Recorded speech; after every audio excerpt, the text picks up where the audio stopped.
പശ്ചിമേഷ്യയിൽ യുദ്ധം രൂക്ഷം. പ്രതികരിച്ച നേതാക്കൾ തെക്കൻ ലബനനിൽ ഇസ്രയേൽ നടത്തിയ ആക്രമണത്തിൽ 30-ലധികം പേർ കൊല്ലപ്പെട്ടു. യുഎസിന്റെ ഇറാൻ ഉപരോധം സൈനിക നടപടിക്ക് തുല്യമെന്ന് പ്രസിഡന്റ് മസൂദ് പെസഷ്കിയാൻ.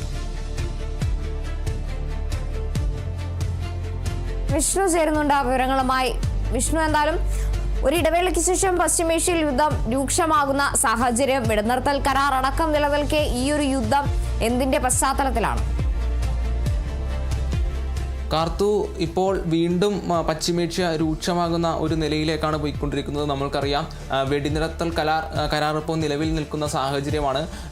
ഈ കഴിഞ്ഞ ഏപ്രിൽ 8-നാണ് വെടിനിർത്തൽ കരാർ നിലവിൽ വന്നത്.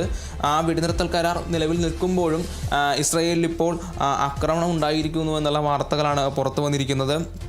തെക്കൻ ലബനനിൽ ഇന്നലെ ഇസ്രായേൽ നടത്തിയ ആക്രമണത്തിൽ ഏകദേശം 30-ലധികം പേർ, 32 ആളുകൾ മരണപ്പെട്ടു എന്നുള്ള വാർത്തയാണ് ഇപ്പോൾ നിലവിൽ പുറത്തു വന്നുകൊണ്ടിരിക്കുന്നത്.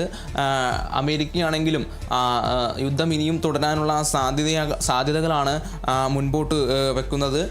നമുക്കറിയാം, ആദ്യഘട്ട ചർച്ച, അതായത് അമേരിക്കയും ഇറാനും ഇസ്രായേലും തമ്മിലുള്ള ആദ്യഘട്ട ചർച്ച പരാജയപ്പെട്ടിരുന്നു. അതിൻ്റെ ഭാഗമായി രണ്ടാം ഘട്ട ചർച്ചയ്ക്ക് ഇറാനിൽ നിന്നുള്ള വിദേശകാര്യമന്ത്രി അബ്ബാസ് അരാക്ചി അടക്കം കളമൊരുക്കിയെങ്കിലും ആ രണ്ടാം ഘട്ട ചർച്ചയും നടക്കാതെ പോകുന്ന ഒരു നിലയാണ് ഉണ്ടായിരുന്നത്.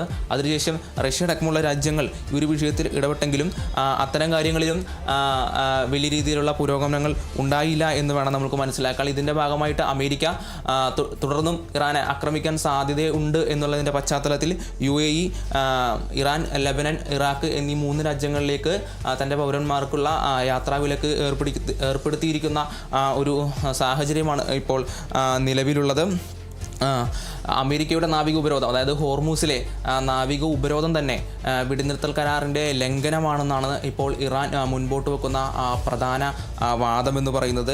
അതായത് വെടിനിർത്തൽ കരാർ നിലവിലുള്ളപ്പോഴും അമേരിക്ക ചെയ്യുന്ന പല കാര്യങ്ങളും അതായത് വെടിനിർത്തൽ കരാറിൻ്റെ ലംഘനങ്ങളാണ് എന്നുള്ളതാണ് ഇറാൻ ഇപ്പോൾ ചൂണ്ടിക്കാട്ടുന്നത്. അതിന് പുറമെ അമേരിക്ക ഹോർമൂസ് തുറക്കുന്നതിന് വേണ്ടിയിട്ട് പല സഖ്യശക്തികളുമായി ചേർന്ന് പല രാജ്യങ്ങളുടെ ഒരേ ആശയങ്ങൾ, സമാനമായ ആശയങ്ങളുള്ള രാജ്യങ്ങളുമായി ചേർന്നൊരു സഖ്യമുണ്ടാക്കി ഹോർമൂസ് തുറക്കുന്നതിന് വേണ്ടിയിട്ടുള്ള ഇടപെടൽ അല്ലെങ്കിൽ അതിനു വേണ്ടിയിട്ടുള്ള നീക്കങ്ങൾ അമേരിക്ക നടത്തുന്നു എന്നുള്ള റിപ്പോർട്ടുകളാണ് ഇപ്പോൾ പുറത്തു വരുന്നത്.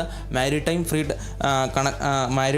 ഫ്രീഡം കൺസ്ട്രക്ട് എന്ന ആശയത്തെ മുൻനിർത്തി, അല്ലെങ്കിൽ ആ ഒരു ഇതിൻ്റെ രൂപത്തിലാണ് സമാനമായ ആശയങ്ങൾ മുൻനിർത്തിയുള്ള രാജ്യങ്ങളെ ഒത്തുചേർത്തുകൊണ്ട് ഹോർമൂസ് ഉപരോധം തകർക്കുന്നതിന് വേണ്ടിയിട്ടുള്ള ഇടപെടൽ അമേരിക്ക ഇപ്പോൾ നടത്തുവാൻ വേണ്ടിയിട്ടുള്ള നീക്കങ്ങളുമായി മുൻപോട്ട് പോകാൻ വേണ്ടി ശ്രമിക്കുന്നത്.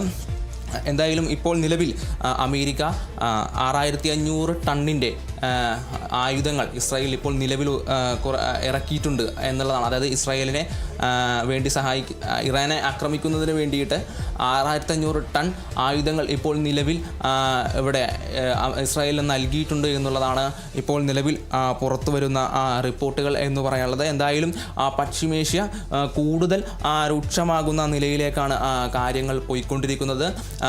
ഇറാൻ പൂർണ്ണമായും ആണവ ശേഷി ഉൽപ്പാദിപ്പിക്കുന്നത് ഉപേക്ഷിക്കണമെന്നുള്ള വാദമാണ് അമേരിക്ക ഇപ്പോഴും മുൻപോട്ട് വെക്കുന്നത്. എന്നാൽ അമേരിക്ക ഈ വാദം, അതായത് ഇറാൻ്റെ ആണവശേഷി ഉൽപ്പാദിപ്പിക്കുന്ന കാര്യങ്ങൾ പിന്നീട് ചർച്ച ചെയ്യാം എന്നുള്ള കാര്യങ്ങളാണ് ഇറാൻ ഇപ്പോൾ മുമ്പോട്ട് വെക്കുന്നത്.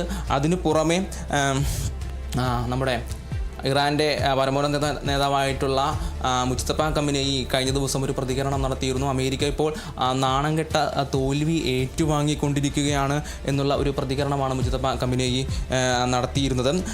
അതിനു പുറമെ അമേരിക്ക നാവിക ഉപരോധം ശക്തമാക്കുന്നിടത്തോളം കാലം, അതായത് അമേരിക്ക രാജ്യത്തെ ഇറാനെ ആക്രമിക്കുന്നിടത്തോളം കാലം യുദ്ധത്തിൽ നിന്നും പിന്നോട്ട് പോകില്ല എന്നുള്ള ഒരു നിലപാടിലാണ് ഇറാനും ഇപ്പോൾ മുൻപോട്ട് പോയിക്കൊണ്ടിരിക്കുന്നത്. എന്തായാലും ഇപ്പോൾ നിലവിൽ പശ്ചിമേഷ്യ കൂടുതൽ രൂക്ഷകരമായി പോയിക്കൊണ്ടിരിക്കുന്ന സാഹചര്യം കൂടുതൽ രൂക്ഷമായി പോയിക്കൊണ്ടിരിക്കുന്ന നിലയിലാണ് കാര്യങ്ങൾ പോയിക്കൊണ്ടിരിക്കുന്നത്. ഇന്നലെ തെക്കൻ ലബനനിൽ നടന്ന ആക്രമണത്തിൽ 32ഓളം ആളുകളാണ് മരണപ്പെട്ടിട്ടുള്ളത്. അതേസമയം ഇറാനുമായുള്ള ചർച്ചകൾ എന്താണെന്ന് എനിക്കും മറ്റ് ചില ആളുകൾക്കും ഒഴികെ അറിയില്ലെന്നും ട്രംപ് പറയുന്ന ഒരു നിലയുണ്ടായിട്ടുണ്ട്.